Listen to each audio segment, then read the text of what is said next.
Good morning students. संस्कार Bharti PG college के online classes में आपका स्वागत है। आज हम पब्लिक एडमिनिस्ट्रेशन के पेपर फर्स्ट लोक प्रशासन के तत्व के पद सोपान टॉपिक का अध्ययन करेंगे। पद सोपान का अर्थ होता है हायरार्की, जिसे हम इंग्लिश में कहते हैं हायरार्की। सबसे पहले हमें पद सोपान को समझने के लिए पद सोपान का अर्थ समझना होगा। तो पद सोपान का शाब्दिक अर्थ होता है श्रेणीबद्ध प्रशासन। श्रेणीबद्ध प्रशासन।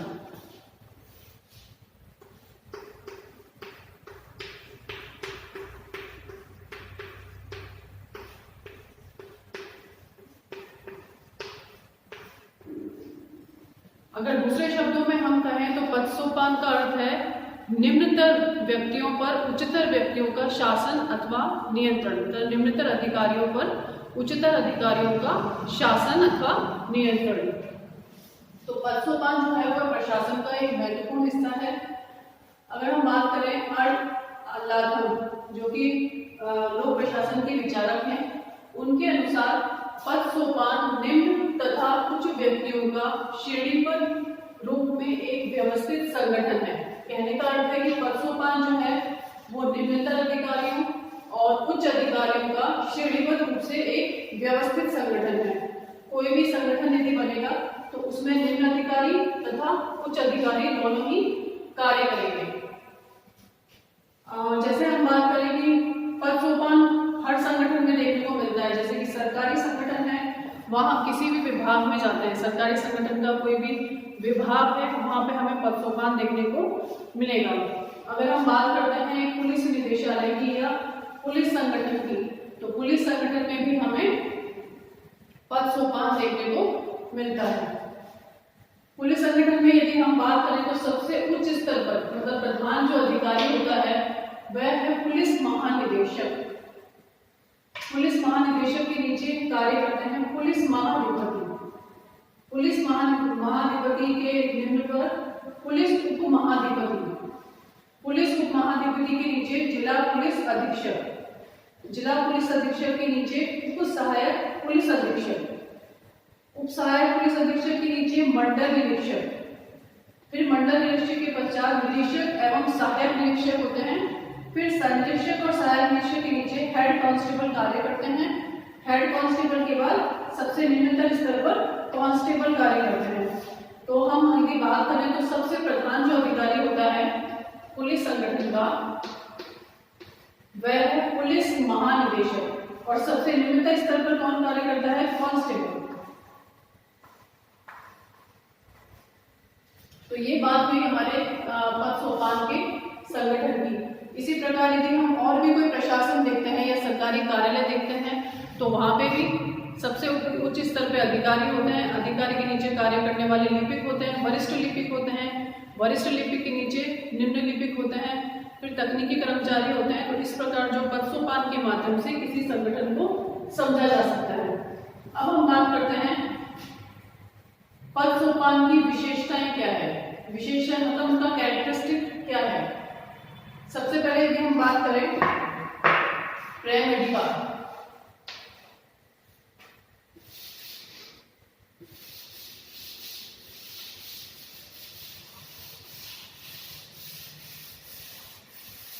प्रेमेडिका जैसे कि नाम से स्पष्ट हो रहा है कि इसका जो आकार है वो पिरामिड के समान होता है। आपने पिरामिड देखा होगा। पिरामिड कुछ इस टाइप का होता है।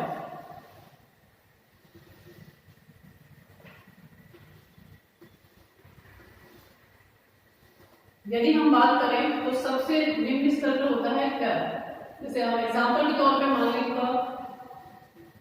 खावन, खैटू, गावन, गाटू, घावन, घाटू, चावन, चाटू और छावन, छठू। तो यदि हम बात करें तो सबसे उच्च स्तर पे कौन होगा? प्रधान अधिकारी। किसी भी यदि संगठन की बात करें तो सबसे उच्च स्तर पे होगा प्रधान या उच्च अधिकारी।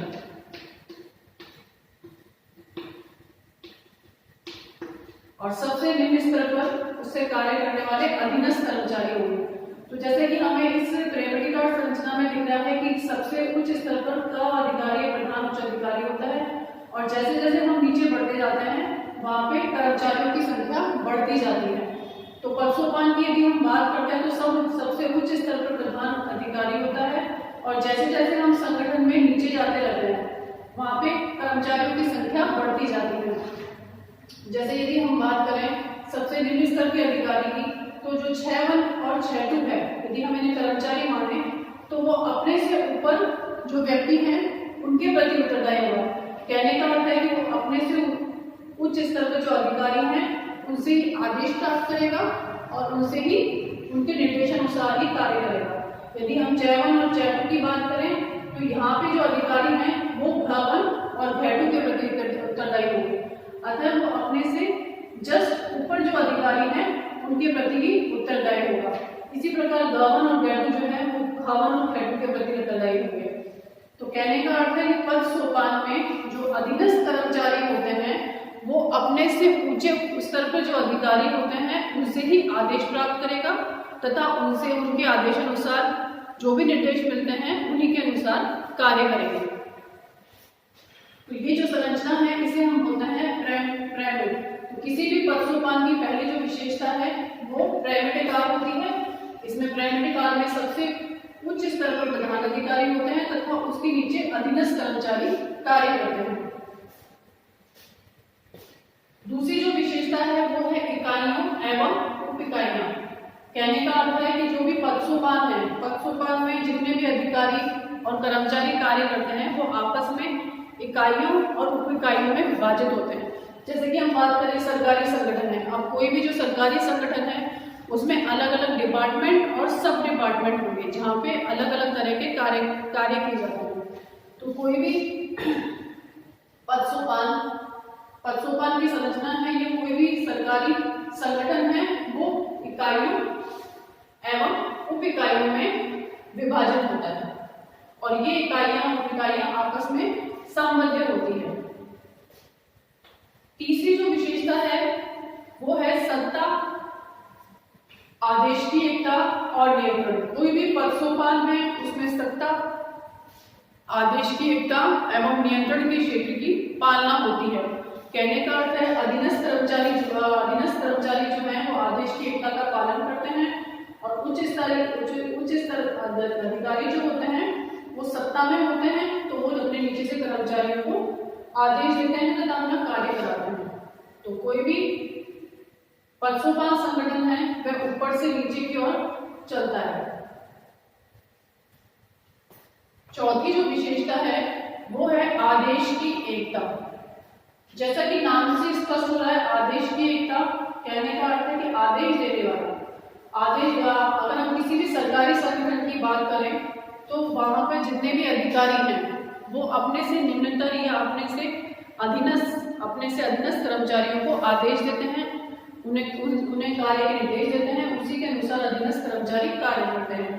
आदेश की एकता का अर्थ है कोई भी कर्मचारी, सरकारी संगठन में कोई भी कर्मचारी अपने से ऊंचे केवल एक ही उच्च अधिकारी से आदेश प्राप्त करेगा तथा उसी के अनुसार कार्य करेगा। जैसे कि हमने यहाँ देखा है, यदि हम बात करें इस संगठन की, अगर हम इसी स्तर की बात करें तो इसमें सबसे निम्न स्तर जो कर्मचारी हैं 6(1) है और 6(2) है। तो अपने से ऊपर जो अधिकारी है, अपने से जस्ट ऊपर जो अधिकारी है जैसे 6(1) और 6(2) है, तो केवल इनके प्रति उत्तरदायी होगा। ये जो अधिकारी हैं ये इन्हें आदेश देंगे, उसी के अनुसार ये अधीनस्थ कर्मचारी कार्य करेंगे। ऐसा नहीं है कि ये 6(1) और 6(2) डायरेक्ट घ1 और घ2 अधिकारी के प्रति उत्तरदायी होंगे, ऐसा नहीं है। आदेश जो होता है वो उच्चतर से निम्नतर की ओर बढ़ता है। घ1 को कोई यदि कार्य कराना है तो वह घ1 और घ2 के प्रति उत्तरदायी होगा, अगर इन्हें कार्य कराना है तो ये घ1 और घ2 के प्रति उत्तरदायी होगा। इसी प्रकार से ऊपर से नीचे तक आदेश आता है, उसी के अनुसार कार्य किया जाता है। अब हम बात करते हैं फिफ्थ जो विशेषता है वो है विभिन्न इकाइयां आपस में संबद्ध होती है। जो पदसोपान होता है उसमें विभिन्न इकाइयां एक दूसरे से जुड़ी होती हैं। कहने का अर्थ है विभिन्न इकाइयां, कोई भी सरकारी संगठन है उसमें जो इकाई है और उप इकाइयां हैं वो आपस में संबद्ध होती है, आपस में मिलकर कार्य करती हैं। सिक्त जो विशेषता है वो है समन्वय एवं तालमेल। समन्वय का जिसे हम इंग्लिश में करते हैं कोऑर्डिनेशन, तालमेल आपस में सामंजस्य के अनुसार कार्य करना। तो पदसोपान एक ऐसा संगठन है जिसमें कोई अकेला व्यक्ति कार्य नहीं कर सकता है जब तक उच्च अधिकारी और अधीनस्थ कर्मचारियों के बीच समन्वय तथा तालमेल नहीं हो। यदि सबसे निम्नतर अधिकारियों को, सबसे निम्नतर जो अधीनस्थ कर्मचारी हैं, यदि उन्हें कोई परेशानी आती है तो वह अपने से उच्च स्तर के जो अधिकारी हैं उन्हें अपनी परेशानियों के बारे में बताएगा, फिर आगे इस प्रकार से ये सूचना जाती रहेगी। तो इस प्रकार से इनकी समस्याओं का समाधान होता रहेगा। तो किसी भी समन्वय और तालमेल के बिना कोई भी संगठन सफल नहीं हो सकता है। इसीलिए पदसोपान में समन्वय एवं तालमेल का सामंजस्य बना हुआ होता है। तो इस प्रकार ये विशेषताएं हैं, इन्हें आप नोट कर लीजिए। तो हमने पहले बात की प्राइमरी कार्य होता है ये, पदसोपान में इकाइयां उप इकाइयां जो होती है बटी हुई होती है तथा आपस में संबद्ध होती है। तीसरा है सत्ता और आदेश की एकता। सत्ता और आदेश की एकता के बारे में आपको बता चुकी हूँ कि इसमें पदसोपान में आदेश की एकता का पालन होता है। चौथा है आदेश की एकता का पालन। पांचवा है विभिन्न इकाइयां आपस में संबद्ध होती है। छठा है समन्वय एवं तालमेल। तो ये 6 विशेषताएं हैं जो किसी भी पदसोपान में होती है, ये आप नोट कर लीजिए।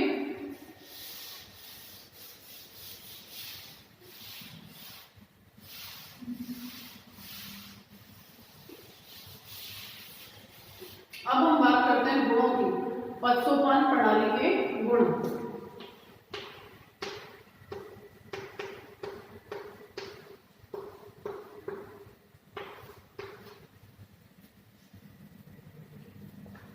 पदसोपान प्रणाली के जो गुण हैं वो 7 गुण हैं, जिसमें पहला जो है, जो हम विशेषताओं में भी पढ़ चुके हैं, वो है आदेश की एकता। तो कोई भी पदसोपान है उसमें आदेश की एकता का पालन होता है। आदेश की एकता से तात्पर्य है कोई भी कर्मचारी है या अधीनस्थ कर्मचारी है वो अपने से ऊंचे केवल एक ही अधिकारी से आदेश प्राप्त करेगा और उन्हीं के आदेश के अनुसार या दिशा निर्देश के अनुसार कार्य करेगा। तो पदसोपान प्रणाली में आदेश की एकता का पालन होता है। दूसरे गुण की बात करें तो नेतृत्व का निर्धारण। नेतृत्व को इंग्लिश में बोलते हैं लीडरशिप। लीडर कौन होता है? जो सबसे प्रधान अधिकारी, जैसे कि मैंने आपको यहाँ बताया है कि कै जो है वो प्रधान या उच्च अधिकारी होता है। तो ये जो कै अधिकारी है इसमें नेतृत्व का गुण होता है तथा ये भी अपने से नीचे कर्मचारियों को आदेश देता है, उनका नेतृत्व करता है, उसी के अनुसार कार्य होते हैं। तो प्रत्येक जो कर्मचारी हैं वो अपने से ऊंचे अधिकारियों के निर्देश में कार्य करते हैं, ये इनका नेतृत्व करते हैं या लीडरशिप करते हैं, ये इन्हें कार्य के बारे में बताते हैं, इनके आदेश के अनुसार ही कार्य होता है। अब हम बात करते हैं समग्रीकरण। समग्रीकरण का अर्थ होता है इकाइयां, जैसे कि हमने पहले बात की है इकाइयां एवं उप इकाइयां। इकाइयों पदसोपान में इकाइयों और उप इकाइयों में समग्रीकरण होता है, एकीकरण होता है। अब हम बात करते हैं फोर्थ पॉइंट की। फोर्थ जो गुण है वो है उचित मार्ग द्वारा कार्य। यहाँ क्यों कहा गया है उचित मार्ग? उचित मार्ग का अर्थ है कि प्रोसेस से या किसी भी प्रक्रिया से कार्य होगा।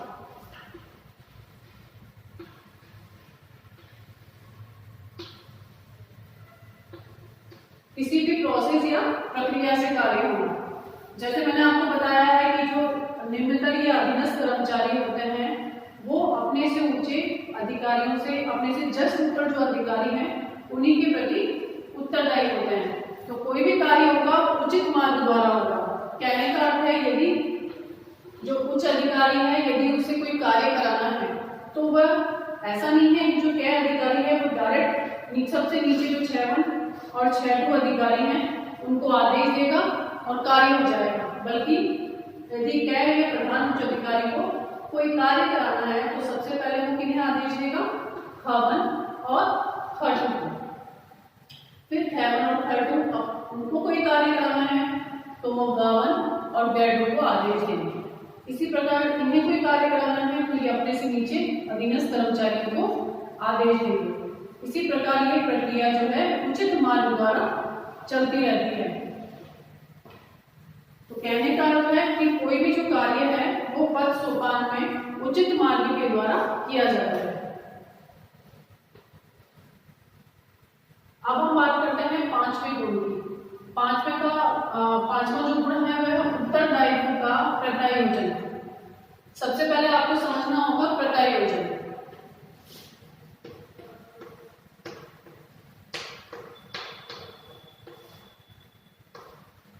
प्रत्यायोजन वैसे तो हम डिस्क्रिप्शन में ये जो आगे चैप्टर आएंगे उसमें हम पढ़ेंगे कि प्रत्यायोजन होता क्या है, लेकिन मैं अभी थोड़ा आपको संक्षेप में बता देती हूँ कि प्रत्यायोजन होता है कार्यों का समान विभाजन।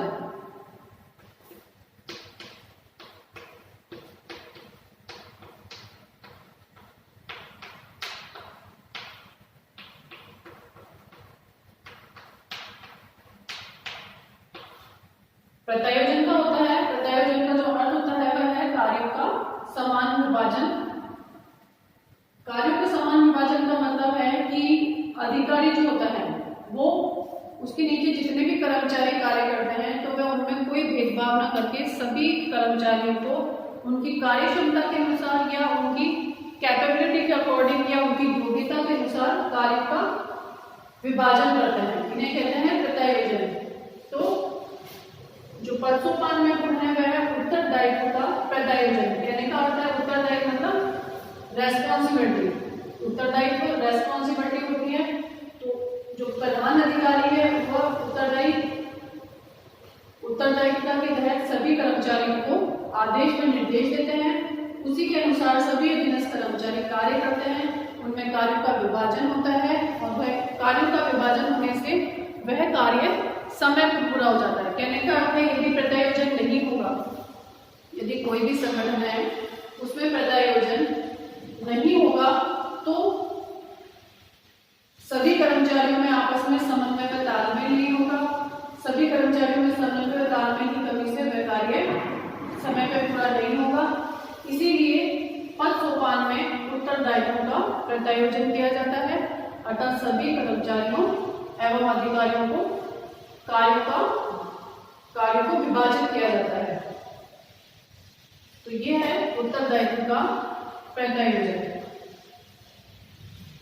अब हम बात करते हैं प्रशासन में सूचना माध्यम का कार्य। पद सोपान जो है वो किसी भी प्रशासन में सूचना माध्यम का कार्य करता है।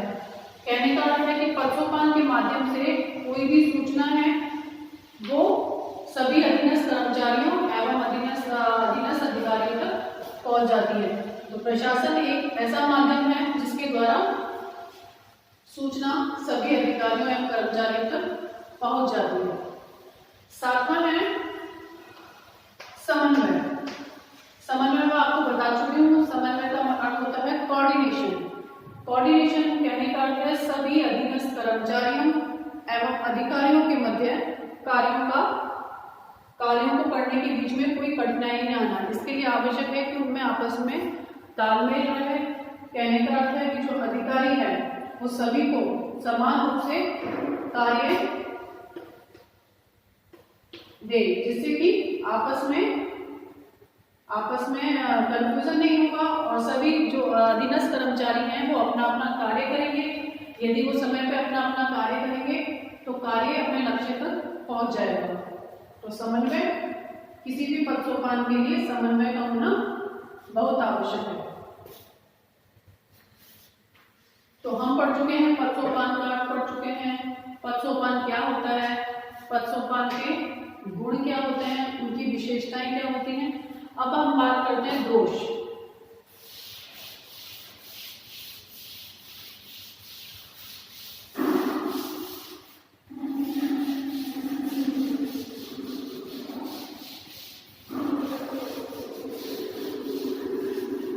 कोई भी संगठन है उसमें गुण भी होते हैं और दोष भी होते हैं।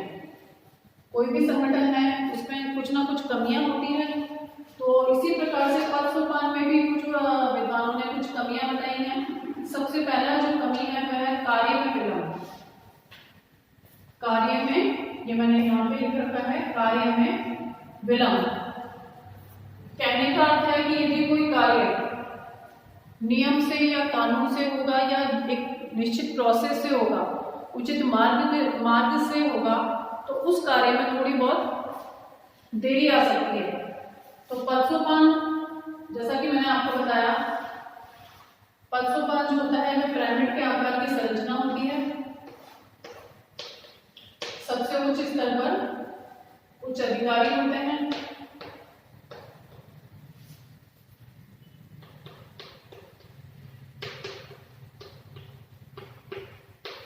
तो ये उच्च अधिकारी जो होते हैं वो अपने निम्नतम कर्मचारियों को आदेश और निर्देश देते हैं। इन आदेश और निर्देश के माध्यम से ही जो कार्य है वो पूरा होता है। तो कहीं ना कहीं ये कार्य तो पूरा हो जाता है, लेकिन इस कार्यों में विलंब हो जाता है या देरी हो जाती है, क्योंकि एक उचित मार्ग द्वारा पद सोपान में कार्य किया जाता है। तो पद सोपान का जो पहला दोष है वो है कार्य में विलंब या कार्य में देरी। अब हम दूसरे दोष की बात करें तो वह है लाल फीताशाही एवं नौकरशाही।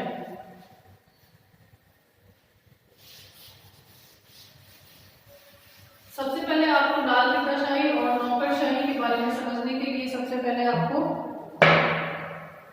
समझना यह आवश्यक होगा कि लाल फीताशाही क्या होती है। ये लोक प्रशासन की भाषा में जो शब्दावली है उसको आपको समझना होगा। उससे पहले हमने बात की है कि कार्य में विलंब। तो ये जो लाल फीताशाही है लोक प्रशासन की भाषा में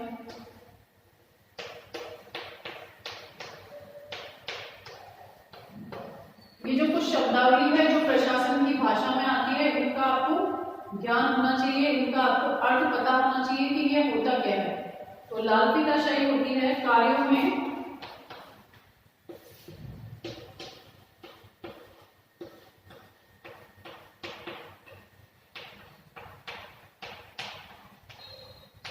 अनावश्यक विलंब।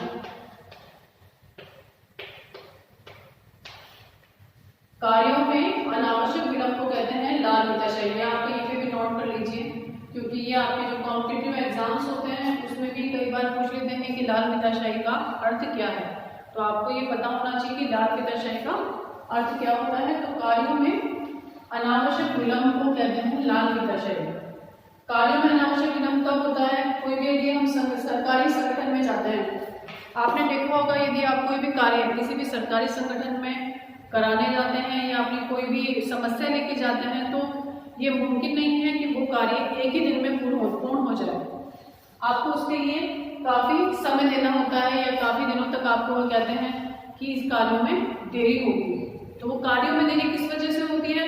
क्योंकि वहाँ पे जो कार्य हैं वो नियम कानून के तहत होते हैं, सभी एक उचित मार्ग द्वारा होते हैं। ऐसा नहीं है कि एक ही व्यक्ति जो है यदि आप उसके पास जाते हैं तो वही उसी के प्रति उत्तरदायी हो। यदि आप एक व्यक्ति के पास अपनी समस्या लेके जाते हैं तो वो समस्या का जो समस्या से संबंधित जो फाइल है वो अपने उच्च स्तर के अधिकारी से डिस्कस करेगा, फिर वो फाइल ऐसे प्रोसेस होकर के उच्च स्तर पर जाती है, तभी समस्याओं का विलंब होता है, तभी समस्याओं का समाधान होता है। तो इस पूरे नियम कानून के तहत ये नियम कानून होते हैं,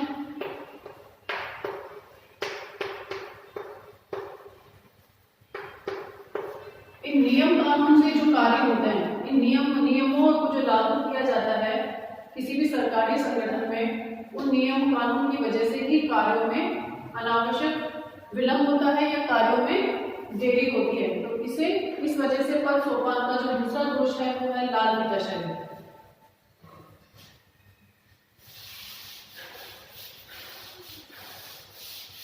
अब हम बात करेंगे नौकरशाही। अब आप नौकरशाही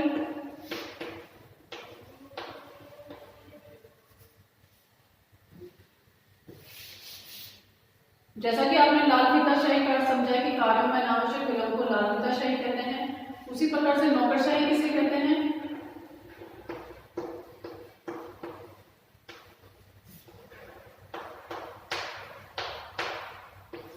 नौकरशाही का अर्थ जैसे कि नौकरशाही, तो लोक प्रशासन की भाषा में इसे इंग्लिश में बोलते हैं ब्यूरोक्रेसी। तो लोक प्रशासन की भाषा में यदि हम बोले तो सरकारी संगठन में आप लिख लीजिए, सरकारी संगठन में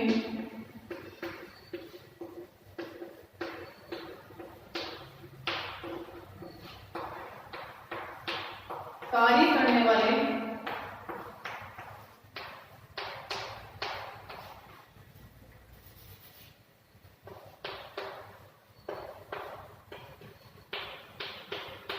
कर्मचारी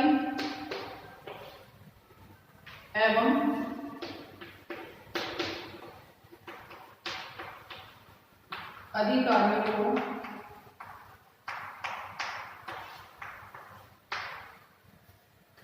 अधिकारियों को नौकरशाही कहा जाता है। कहने का अर्थ है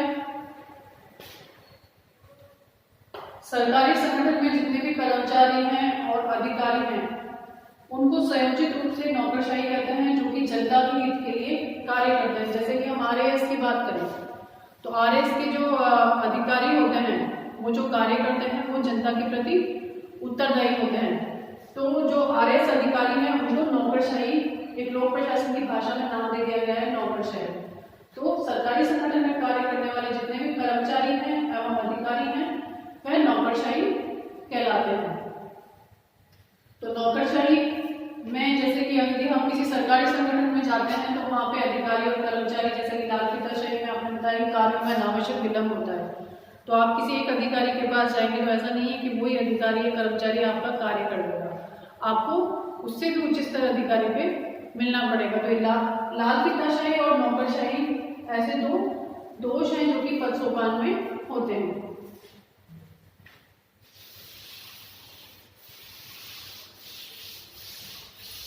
अब हम बात करते हैं औपचारिक संबंधों पे आधारित। पद सोपान जो होता है वो औपचारिक संबंधों पे आधारित होता है। औपचारिक संबंध का मतलब होता है कि कोई भी संगठन है वो मानवीय संवेदना से नहीं बनता है, उसमें मानवीय संवेदना का अभाव होता है। औपचारिक संगठन जो है वो रीतिगत नीतियों से कार्य करने वाला एक संगठन होता है। तो पद सोपान एक ऐसा संगठन है जिसमें अनौपचारिक संबंधों की कमी होती है, मतलब वहाँ पे मानवीय संवेदना जो है शून्य होती है। वहाँ पे सभी कार्य जो है वो अपने प्रोसेस के अनुसार किए जाते हैं। तो पद सोपान जो है वो औपचारिक संबंधों पे आधारित होता है, उनमें मानवीय संबंधों का अभाव होता है। तो ये हो गए हैं हमारे दोष, जिसमें हमने 3 दोष पढ़े हैं। कार्य में विलंब होता है पद सोपान में लाल फीताशाही एवं नौकरशाही होती है। तीसरी यदि हम बात करें तो औपचारिक संबंधों पर आधारित होता है पद सोपान।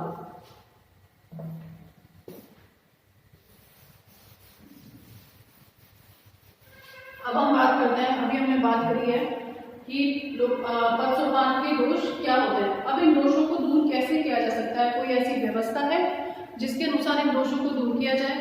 तो पद सोपान के दोषों को दूर करने के लिए एक वैज्ञानिक हुए थे, एक विचारक हुए थे, विद्वान हुए थे लोक प्रशासन के, उनका नाम है हेनरी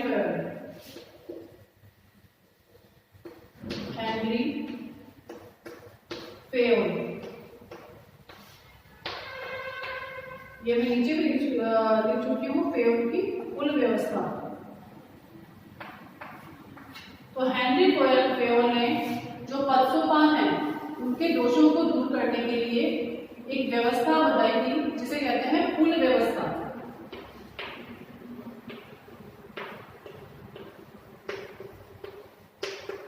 कुल व्यवस्था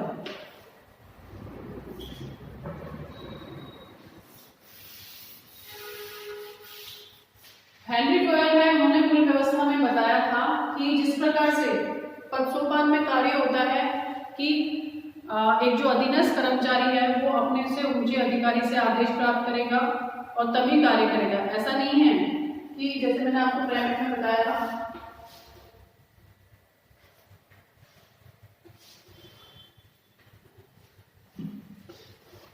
जैसे कि मैंने आपको प्राइवेट में बताया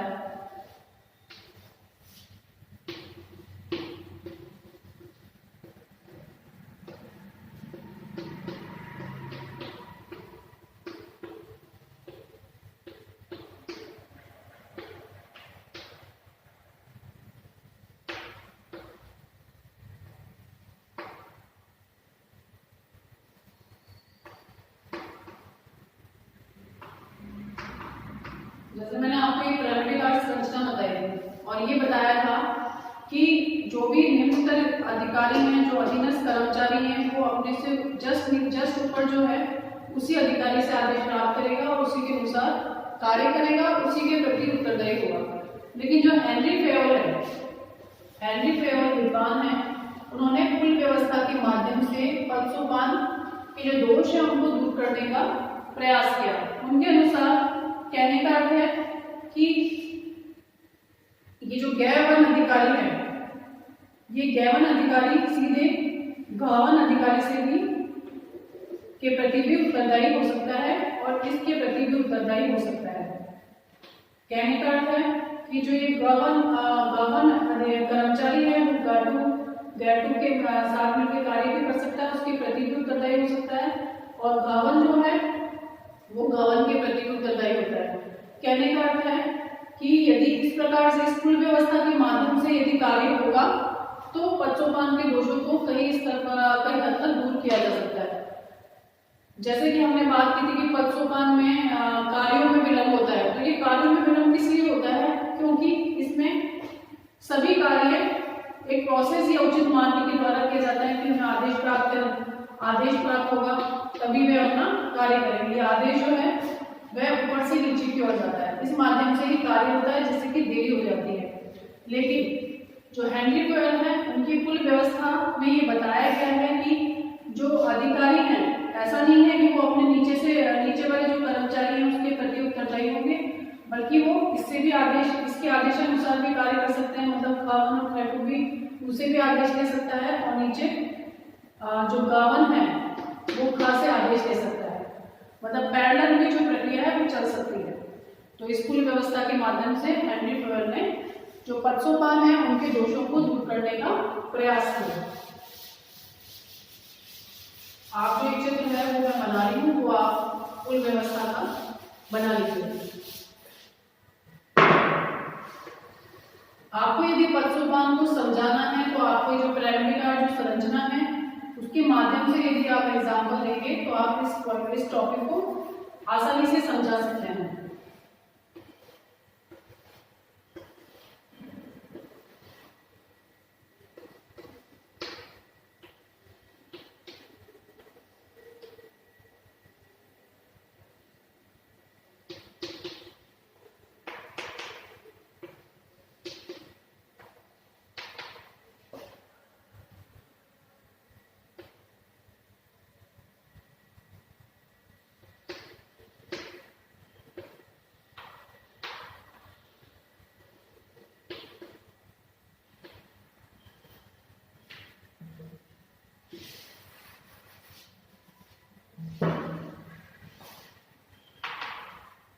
यदि आप इसकी बात करें कि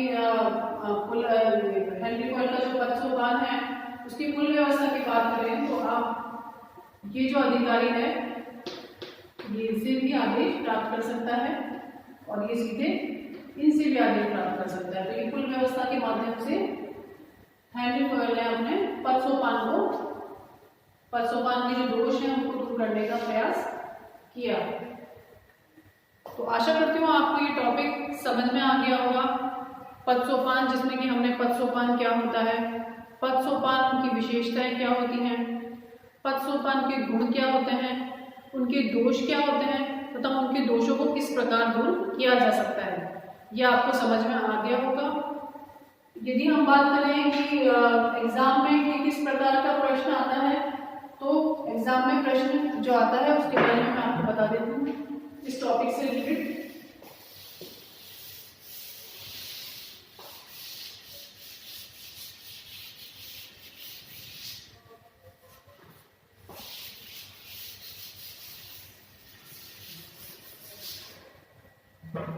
जो प्रश्न आता है वो है पदसोपान का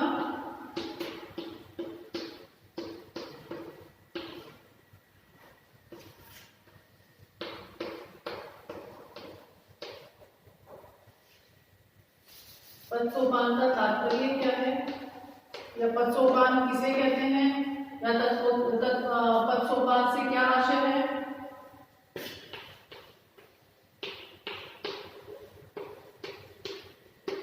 तथा इसके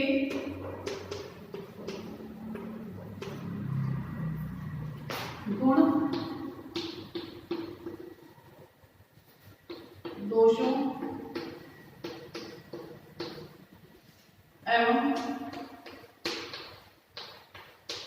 दोषों को दूर करने हेतु सुझाव का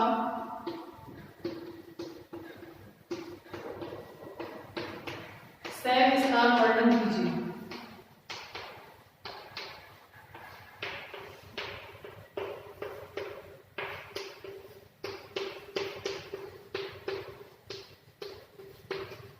तो थोड़ा सा लैंग्वेज में थोड़ा सा चेंज हो सकता है, बाकी जो क्वेश्चन है वो इसी प्रकार से आएगा कि पद सोपान का क्या अर्थ होता है, इसके गुण बताइए, इसके दोष बताइए, दोषों को दूर करने हेतु सुझाव बताइए।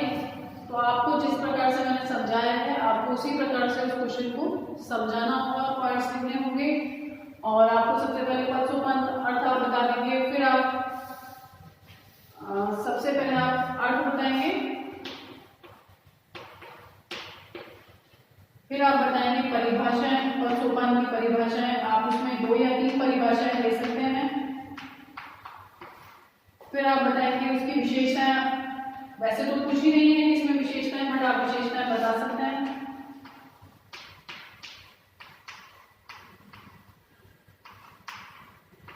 फिर आप बताएंगे गुण, पद सोपान के गुण, और फिर बताएंगे आप दोष, और फिर बताएंगे आप दोषों को दूर करने हेतु सुझाव।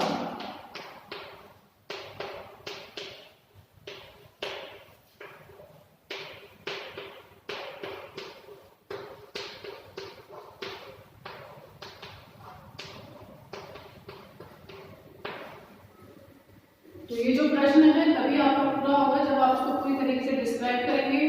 आपको जो प्राइमेट, जैसे कि मेन जो पद सोपान है वो प्राइमरी का जो संरचना होती है उसका आप चित्र बताएंगे। कोई एक संगठन है, जैसे कि हमने पुलिस संगठन का अध्ययन किया था, उसका पूरा डायग्राम बनाएंगे, पिरामिड का डायग्राम बनाएंगे। जो आपके पॉइंट्स हैं उनको आप अच्छे से डिस्क्राइब करेंगे पॉइंट्स लिख करके, या उसे किसी भी तरीके से प्रेजेंट करेंगे। तो इस प्रकार से आप डायग्राम और जो क्लासिफिकेशन है उसके माध्यम से इस प्रश्न को कर सकते हैं।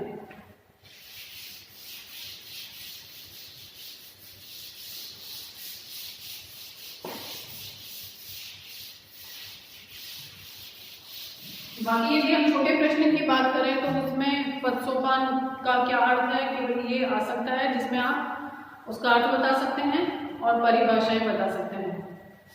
तो आज ये आपका पद सोपान टॉपिक खत्म हुआ है। अब इसके बाद हम नेक्स्ट टॉपिक नेक्स्ट क्लास में पढ़ेंगे। धन्यवाद।